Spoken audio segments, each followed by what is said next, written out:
मैं ये मिटा रहा हूँ।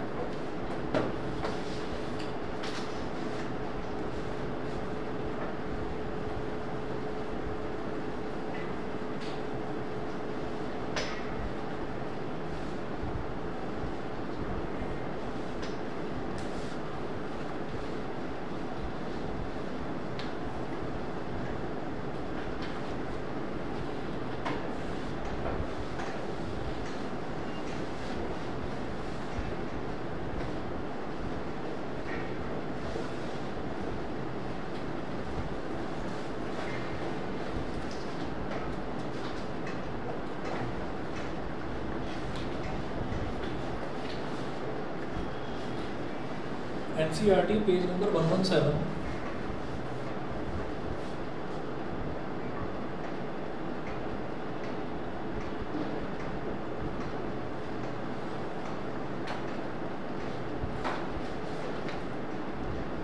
एग्जाम्पल 3.7।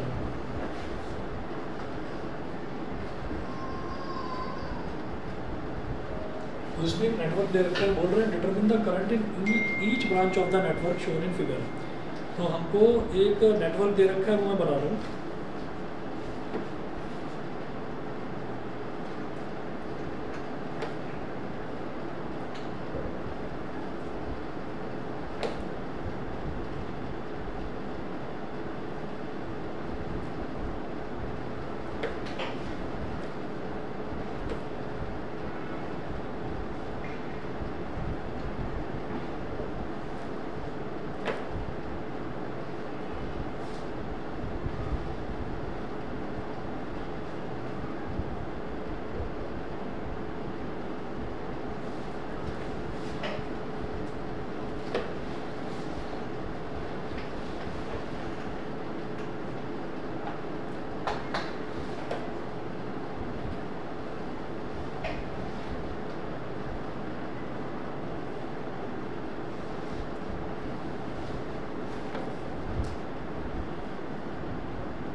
ये 5 वोल्ट की बैटरी दे रखी है इधर।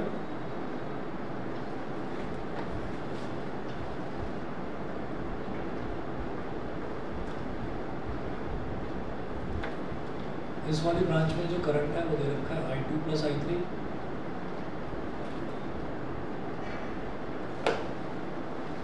इस वाली ब्रांच में दे रखा है I2 plus I3 minus I1।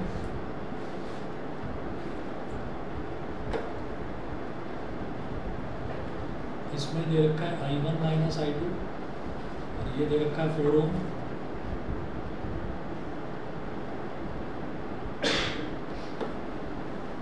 इसमें ऐसे दे रखा है करंट I1, ये दिया है इनको 1 ओम, ये वाला भी 4 ओम। और इसमें जाने वाला करंट दे रखा है I2, ये भी I1।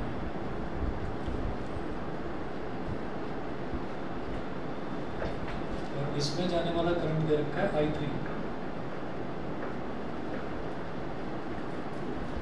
और वो बोल रहे हैं determine the current in each branch of the network. मैं एक बार देख लेता हूँ सही है कि नहीं। I2 ये हो गया, I1 माइनस I2 ये वाला इसमें हो गया, इसमें इस डायरेक्शन में I1 हो गया, इस वाले में I2 प्लस I3 हो गया, इसमें I2 plus I3 minus I1 हो गया, इसमें I3 इस तरह से।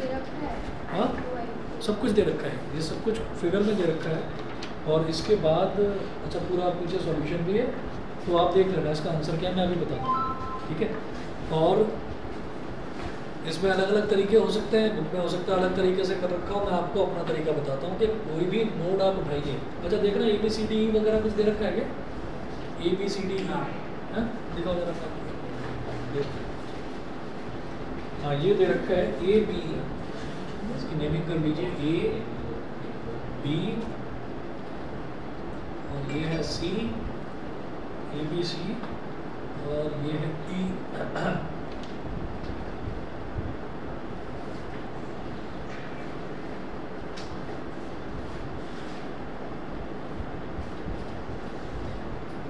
और इधर ये EMF है वैसे तो E, इसको E ही मान लेंगे, इस वाले पॉइंट को हम E मान लेंगे, इस वाले पॉइंट को E मान लेते हैं। इसलिए 5 वोल्ट इसकी EMF है, तो इंटरनल रेजिस्टेंस कुछ दे नहीं रखा है, तो इसका मतलब जितनी EMF है पूरा का पूरा वो वोल्टेज के तौर पर ही डिलीवर कर देगा, ठीक है। और पूरे इस सर्किट में और कहीं कोई बैटरी नहीं दे रखी, तो एक अकेली यही बैटरी है। अच्छा हाँ, एक और है, ये बैटरी की वोल्ट 10 वोल्ट, ये भी दे रखा है 10 वोल्ट, 2 बैटरी है, ठीक है। अब इसके बाद देखिएगा क्या करना होगा इसमें, आप ये देखिएगा कि मैं एक एक करके जितनी भी यहाँ पर मेरे को ब्रांचेज जो नेटवर्क दिखाई दे रहे हैं, जैसे देखिए एक लूप ये इधर लगा देंगे KVL, एक ये लूप है इधर लगा देंगे, और एक लूप ये, 3 लूप्स हैं, 3 में मैं KVL लगा दूँगा, ठीक है। तो आप सबसे पहले करिएगा, और जो आपको सिंप्लीफाइड जो छोटे छोटे लूप्स दिखाई देते हैं उनमें आप KVL लगाइए। तो आप यहाँ पर कहेंगे सबसे पहले apply KVL in the loop A B C A,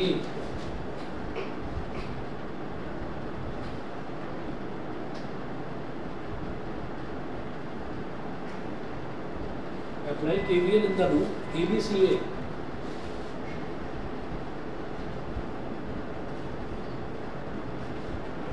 चलिए जी ABCA इसमें लगाते हैं KVL। तो A से लेकर B तक जाएंगे तो क्या होता है, करंट इनटू रेजिस्टेंस, तो करंट इनटू रेजिस्टेंस को 4I2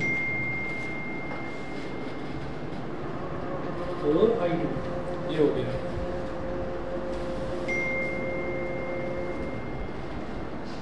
और I2 हो गया, फिर B से C तक जाइए तो रेजिस्टेंस 2 है और करंट कितना है I2 प्लस I3, तो 2 इंटू I2 प्लस I3,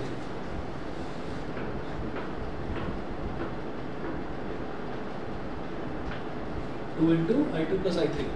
फिर आप क्या करेंगे, A से B तक गए, B से C तक गए, अब C से A तक जाना है, तो करंट के रेजिस्टेंस कितना 1 ओम, करंट है I1, तो 1 इंटू I1 1I1। और उसके बाद जरा बताओ भाई बैटरी का कौन सा टर्मिनल पहले आ रहा है, नेगेटिव, तो -10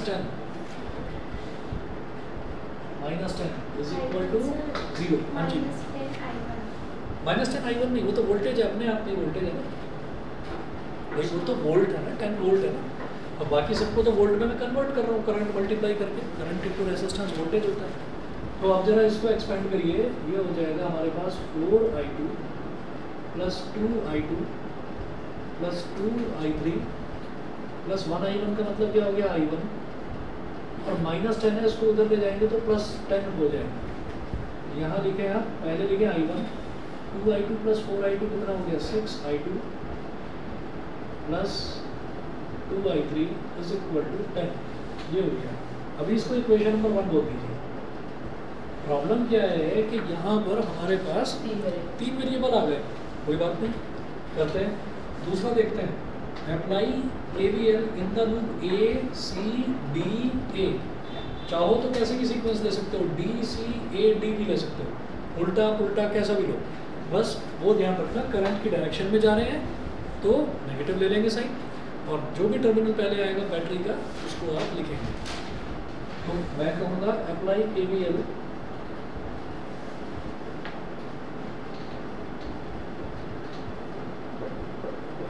apply KVL in the loop ACDA,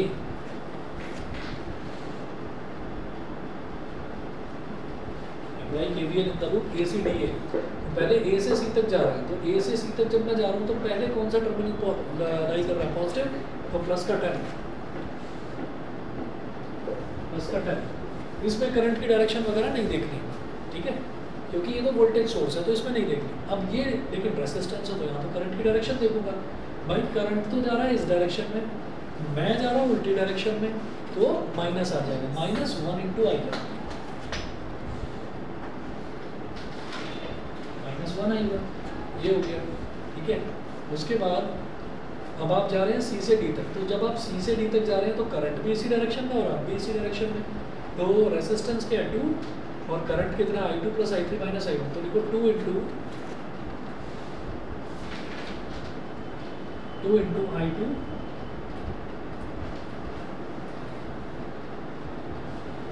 I2 plus I3 minus I1, ये हो गया। उसके बाद आपको क्या करना है, D से A तक जाना है, तो D से A तक जाएंगे तो करंट इस डायरेक्शन में आ रहा है लेकिन आप इस डायरेक्शन में जा रहे हैं, तो माइनस साइन के साथ -4 × I1 - I2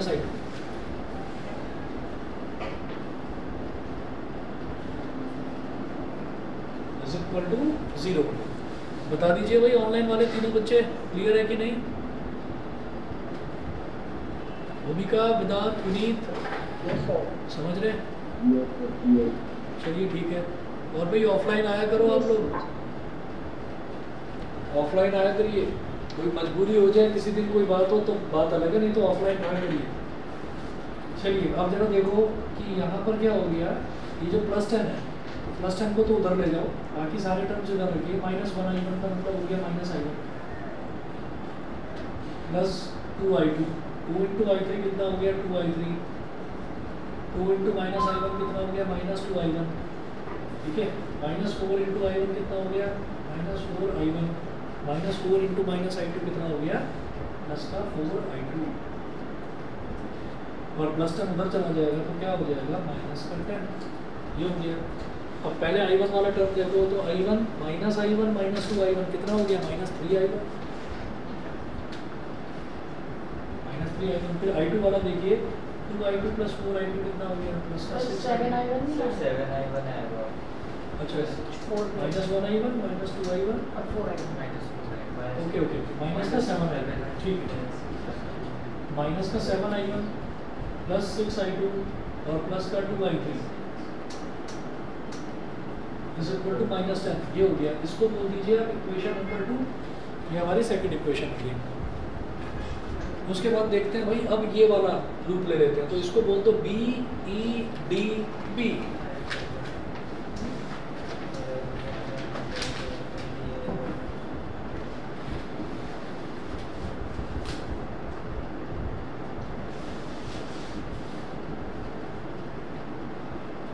Apply KVL in the loop BEDB। तो यहाँ पर देखिए B से E तक मैं जा रहा हूँ, तो जब मैं B से E तक जा रहा हूँ तो बेटा पहले पॉजिटिव टर्मिनल लाई कर रहा है इसका, तो +5, ठीक है। फिर B से E तक गए, फिर E से D तक कुछ भी नहीं है, छोड़ दो। तो B से E तक जाकर D तक आ गए, फिर यहाँ चलिए अब आप क्या जा रहे हैं, D से C तक जा रहे हैं। तो D से C तक जा रहे हो तो 2 माइनस का लेंगे क्योंकि करंट की डायरेक्शन ये, आप ऐसे जा रहे हो, तो 2 × I2 + I3 - I2, -2 × I2 + I3 - I1। फिर आप यहाँ से ऐसे जा रहे हो, तो अगेन करंट का डायरेक्शन ये, आप ऐसे जा रहे हो, तो -2 × I2 + I3।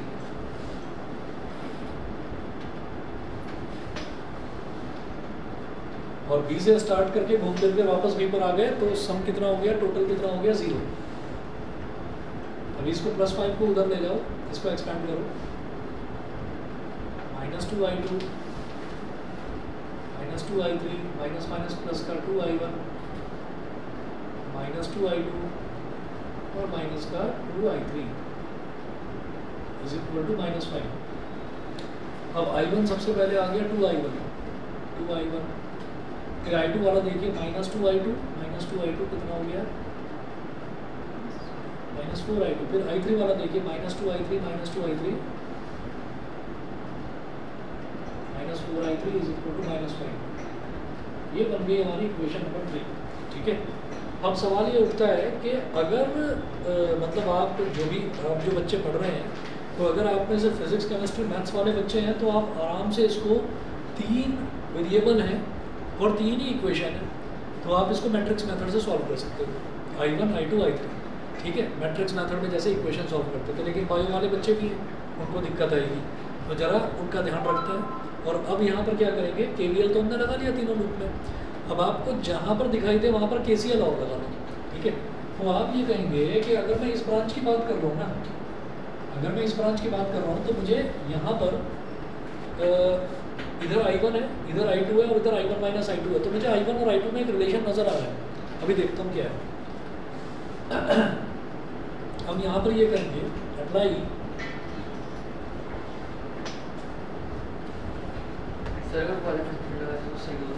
क्या, मैट्रिक्स वाला मेथड बहुत लंबा पड़ जाएगा, ये अगर फिजिक्स के पेपर में करते तो सही होगा। कोई प्रॉब्लम नहीं है, 100% सही है। फिजिक्स में वेक्टर अलजेब्रा भी तो था लास्ट ईयर, उसमें भी तो डिटरमिनेंट सॉल्व करा था आपने। ठीक है, क्या हो गया? सर वो कैसे लगता है सर? हाँ? मैट्रिक्स कैसे सर वो सर आदमी मैट्रिक्स का मेथड ऐसे लग जाएगा ना कि जैसे मान लीजिए पहली इक्वेशन है तो आप उसको ऐसे लिखोगे ना, ये sir I1 I2 I3 yes, जैसे I1 का कोफिशिएंट किया 1, फिर I2 का कोफिशिएंट किया 6, फिर I3 का कोफिशिएंट किया 2, ये हो गया। ऐसे ही सेकंड इक्वेशन में I1 का कोफिशिएंट -7, I2 का 6, I3 का 2, थर्ड इक्वेशन में I1 का 2, I2 का -4 और I3 का -4, ये हो गया। और ये हमारे पास वेरिएबल क्या हो गए? I1 I2 I3 is equal to क्या मिल रहा है? इज इक्वल टू मिल रहा है 10 -10 और -5, 10 -10 और -5। तो कैसे करते थे? ये वाली जो मैट्रिक्स होती थी इसको क्या बोल देते थे? A, इस मैट्रिक्स को क्या बोल देते थे? X, और इसको बोल देते थे B। और फिर X कैसे निकलता था? A को उधर ले जाते थे तो A इनवर्स इंटू B, तो A मैट्रिक्स का इनवर्स निकालो और फिर B में मल्टीप्लाई कर दो, तो आपके पास ऐसी ही एक मैट्रिक्स आ जाएगी। I1 विल बी, जो भी पहला एलिमेंट आएगा, I2 विल बी, जो भी दूसरा एलिमेंट, I1 I2 I3 ऐसे निकल जाएगा। ठीक है, तो KCL लगाने की वहाँ ज़रूरत नहीं पड़ेगी। तो फिर भी मैं आपसे ये कहूँगा कि मेथड थोड़ा सा लंबा है, क्योंकि इनवर्स निकालेंगे तो आपको डिटरमिनेंट निकालना पड़ेगा, एडजॉइंट निकालना पड़ेगा, तो मेथड ये थोड़ा सा लंबा है। आसान मेथड पकड़ते हैं। KCL भी तो लगाओ, KCL हमारे काम को आसान कर देगा। तो लिखिएगा apply KCL at node A। मेरे पास I1 I2 में या I1 I2 I3 में कोई एक रिलेशन आ जाए तो मैं इन्हीं तीन वेरिएबल्स को घटाकर 2 में कन्वर्ट कर सकता हूँ। कैसे होगा देखिए, apply KCL at node A। तो इसमें ज़्यादा सोचने की ज़रूरत नहीं है। सबसे पहले मुझे पहली नज़र में क्या दिखाई दिया? 1, 2 और 3, 3 लूप है, तीनों लूपों में KVL लगा दिया। अब नोड ढूंढ लो कितनी है, ये वाली नोड है, तो इसमें 1 ब्रांच, 2 ब्रांच, 3 ब्रांच ये हैं। Apply KCL at node A। तो इसमें करंट एंटरिंग कितना है देखिए, at node A current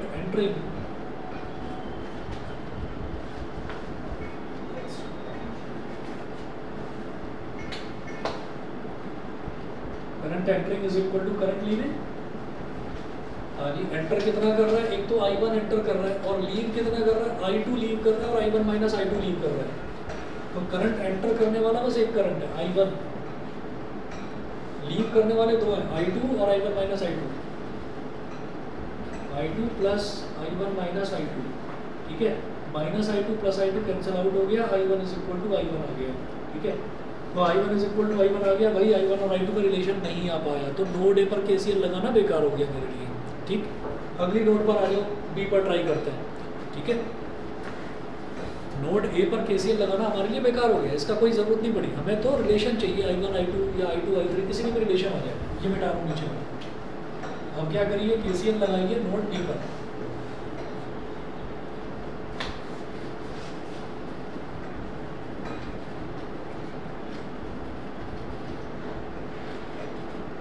apply KCL at node B। तो नोड B पर जब हम KCL लगाएंगे तो भाई इसमें करंट जो ये I2 है, ये I2 पूरा का पूरा यहाँ जा रहा है। इसमें कौन सा करंट निकल रहा है? इसमें से I2 प्लस I3। और कौन सा करंट आ रहा है इसमें? I3। हाँ, इसमें भी कोई फायदा नहीं है, तो ठीक है छोड़ देते हैं। ठीक है, कोई बात नहीं।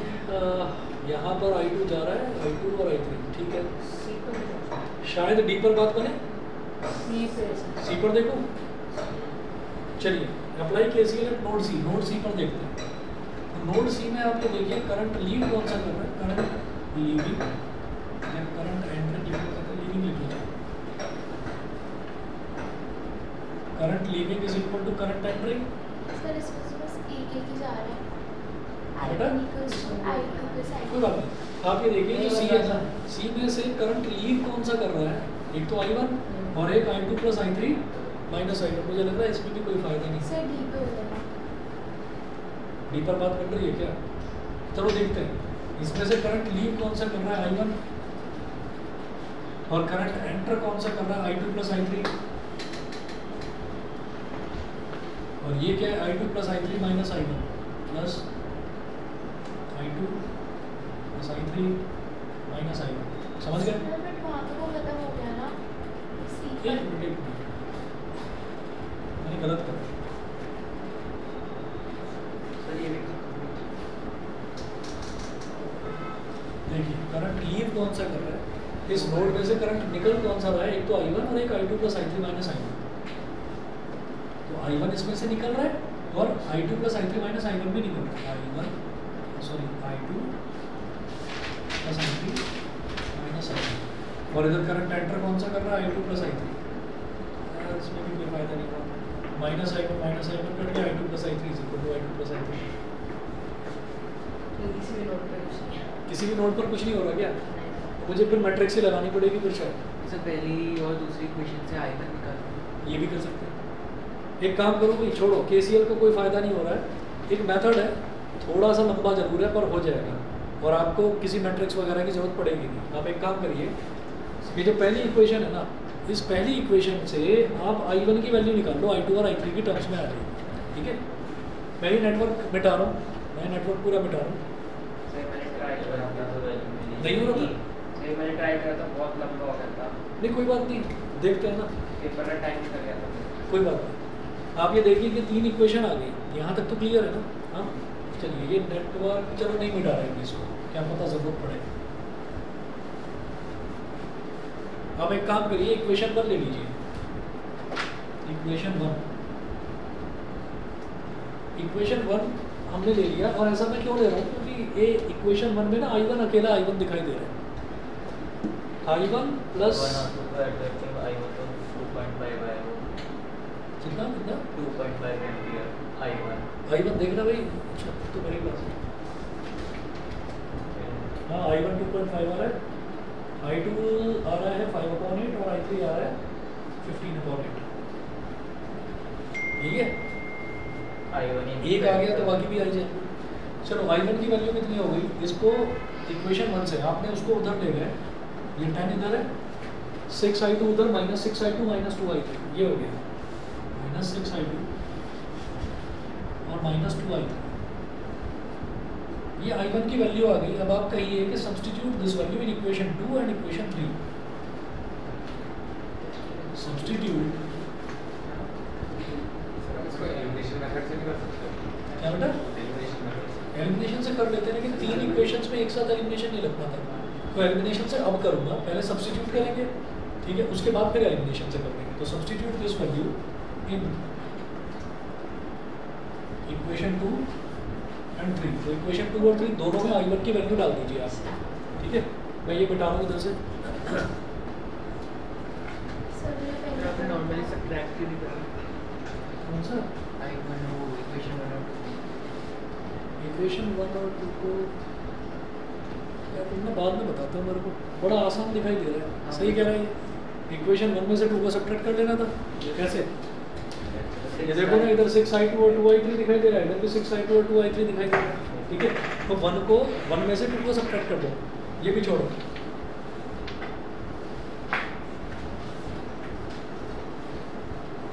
जब हमको 2 बिल्कुल सेम दिखाई दे रहे हैं तो हम सब्ट्रैक्ट कर देंगे। लिखिएगा subtract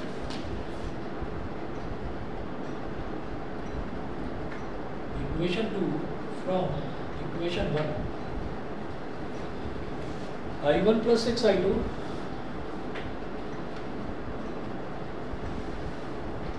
plus 2I3 is equal to 10। और इक्वेशन 2 क्या है, -7I1 plus 6I2 plus 2I3 is equal to -10। जब सब्ट्रैक्ट करेंगे तो नीचे वालों का साइन चेंज हो जाता है, माइनस था, ये प्लस और ये प्लस। ठीक है, मैंने ध्यान ही नहीं दिया कि ये दोनों वेरिएबल बिल्कुल सेम दिखाई दे रहे हैं। ठीक है, जब सेम है तो फिर आप एलिमिनेशन लगा सकते हैं डायरेक्टली। तो 6I2 - 6I2 cancel, 2I3 - 2I3 cancel, I1 plus 7I1 कितना हो गया, 8I1, और 10 प्लस 10 कितना हो गया, 20 हो गया। ठीक है, तो यहाँ से I1 की वैल्यू कितनी आ जाएगी, 20/8। तो 4 2 ज़ा 8 और 4 5 ज़ा 20, 5/2 यानी कि 2.5 एम्पियर।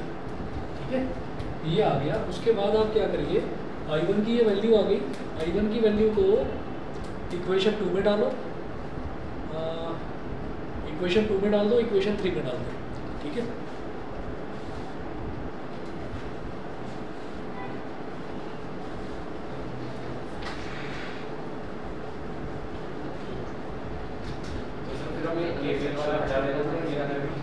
हाँ KCL की भी जरूरत पड़ेगी। नहीं समझे क्या कह रहे हो? केसीएल वाला हटा देना। केसीएल वाला तो हटा दो, फिर उसकी ज़रूरत ही नहीं पड़ेगी, वो वैसे भी सेटिस्फाई नहीं कर रहा, केसीएल से कहीं कुछ सॉल्यूशन ही नहीं कर रहा। तो आप ये देखिए I1 की वैल्यू आ गई 2.5 ampere, put this value in equation 2,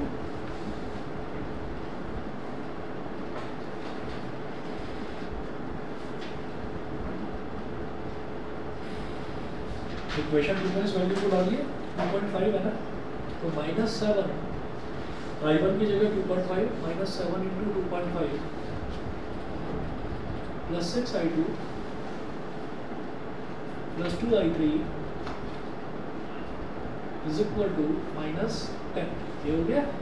अच्छा कितना होता है भाई, 25 7 जा 175, तो ये कितना हो गया 17.5 माइनस का 17.5 plus 6 I2 plus 2 I3 is equal to -10। -17.5 को उधर ले जाओ, 6 I2 plus 2 I3 is equal to 17.5 -10। ठीक है, और 2 कॉमन ले सकते हैं यहाँ पर, तो क्या बचेगा 3 I2 plus I3 is equal to 7.5, 2 को नीचे ले जाओ, 3 I2 plus I3 is equal to 7.5 upon 2, तो पॉइंट गया तो नीचे 2 आ गया, तो 5 15 जा 75 और 5 4 जा 15 अपॉन 4, तो 3 I2 plus I3 is equal to 15 upon 4। इसको आप क्या कहेंगे, आपने I1 की वैल्यू को इक्वेशन 2 में डाला, तो ये आपकी इक्वेशन 2 ये बन गई है। हाँ जी, इक्वेशन 2 बन गई ना, ये अपने I1 की वैल्यू इसमें सब्स्टिट्यूट कर दी। अब I1 की वैल्यू इक्वेशन 3 में सब्स्टिट्यूट करो, put the value of I1। Sir वो 17.5 माइनस 10 हुआ, उसके बाद 2 कॉमन कैसे आया? 2 तो बेटा यहाँ से ले लिया ना, 2 3 जा 6 और 2 1 जा 2, है ना, और फिर 2 को नीचे ले गए तो 7.5 अपॉन 2, 75 अपॉन 2, 5 15 जा 75 और 5 4 जा 20। Put the value of I1 in equation 3। I1 की वैल्यू को इक्वेशन 20 कहाँ से आया, ये जो 2 है ना, इस 2 को मैं डिनोमिनेटर में ले गया, तो 7.5 अपॉन 2 हो गया, पॉइंट गया, पॉइंट हटा दिया तो नीचे कर दिया। Put the value of I1 in equation 3, equation 3 में I1 की वैल्यू डालो, I1 कितना है 2.5, 2 × 2.5 -4 I2 -4 I3 is equal to -5। अब ये नीचे वाला मिटा रहा हूँ,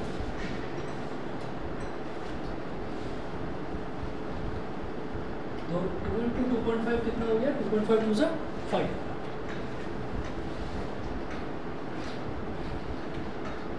-4 I2 -4 I3 is equal to -5। इस +5 को उधर लेगा, -4, और इधर हमारे पास -4 I2 -4 I3 बचेगा, तो -4 ले लिया,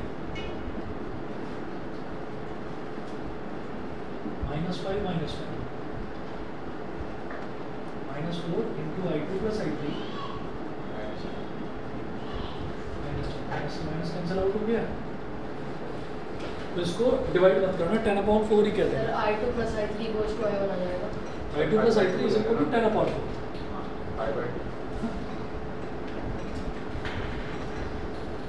कितने मार्क्स में आता है भाई ये तो हाईएस्ट मार्क का क्वेश्चन है, 5 नंबर का जो आता है उसी में आएगा, क्योंकि देखिए टाइम कंज्यूमिंग है। यही आया था कि तुम्हारे एग्जाम में? अच्छा यही था जो तुम बता रहे थे, हो नहीं पाया था पूरा? नहीं हो गया था, लेकिन 2.5 आ गया था I1 और I2 I3 करा था। वो नहीं होता, चलो ठीक है, I2 I3 भी आ जाएगा। सर ने नोट अलग लिखा था, जिसमें बड़े जाते अरे मेथड ही है भाई, और कौन सा मेथड था? नहीं, मैंने वो दिया था पूरा I1 की वैल्यू निकाल के सब्स्टिट्यूट करना। I2 plus I3 is equal to 10/4।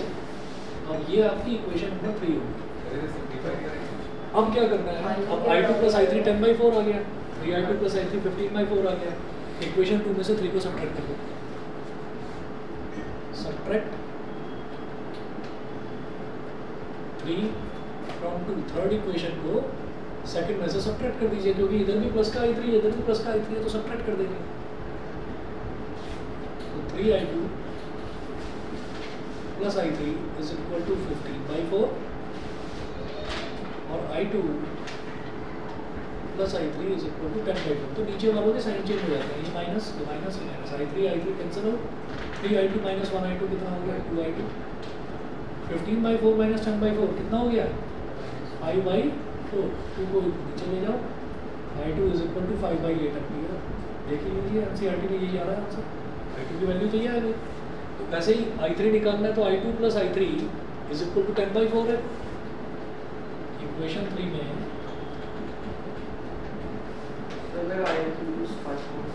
हाँ, तो तुमने वो तो लिखते गंदा ऊपर से कैलकुलेशन मिस्टेक करी होगी। अभी आकर देखते हैं i2 कितना है 5/8 plus i3 is equal to 10/4, i3 is equal to 10/4 minus 5/8, LCM ले लो, ये क्या हो गया 8, 4 2 8, 2 2 10 20, 20 माइनस 5, तो ये क्या आ गया 15/8 है। ठीक है जी, ये दिखाना भी क्या करामात करिए तुमने, हाँ पता है ना तुमको, मेरा तो एक i3 माइनस में आ गया। भाई मैं तुम्हें आज से नहीं 3 साल से जानता हूँ, मुझे पता है क्या हरकत करी होगी तुमने। अभी भी टाइम है, कुछ बिगड़ा नहीं हो, थोड़ा सा राइटिंग वाइटिंग सुधार लो, मुझे प्लस माइनस की गलती नहीं होनी चाहिए। चलिए जी, आज के लिए इतना ही करते हैं, बाकी नेक्स्ट क्लास से फिर मैं चैप्टर नंबर 4 स्टार्ट करूँगा, ठीक है। तब तक आपकी बुकलेट्स भी आ जाएंगी। एनसीईआरटी से ये करने भी जरूरी है क्या? एनसीईआरटी वाले क्वेश्चंस कर लेना, हाँ जो एडिशनल होता है उसमें देखना है। ये एडिशनल वाला था क्या? नहीं ये क्या साफ करता बेटा एडिशनल की जरूरत नहीं है, एडिशनल की जरूरत नहीं है। मैसेज कर देना पहले मेरे को कि करना क्या क्या है, इसके बाद मैं चलूँगा आगे, ऐसे नहीं चलने वाला। मुझे देखा तो याद आ गया, अच्छा मुझे पढ़ना था, घर जाके सब भूल जाते हो। नहीं सर, कितना टाइम से लेट हो गया था ना। एटलीस्ट मेरे को ये पता होना चाहिए कि आपको करना क्या क्या है, वो मुझे बताओ, ठीक है। फिर किस दिन आप फ्री हो वो मुझे बताओ। नहीं सर फ्री। हाँ फ्री तो तुम हो, मैं तो नहीं हूँ। अच्छा तो तुम मुझे पहले से बताओगे तो मुझे 1-2 दिन का टाइम दो, मैं थोड़ा सा करता हूँ प्लान कि किस टाइम तुम्हें बुलाऊंगा, करवा दूँगा, ठीक है। Thank you.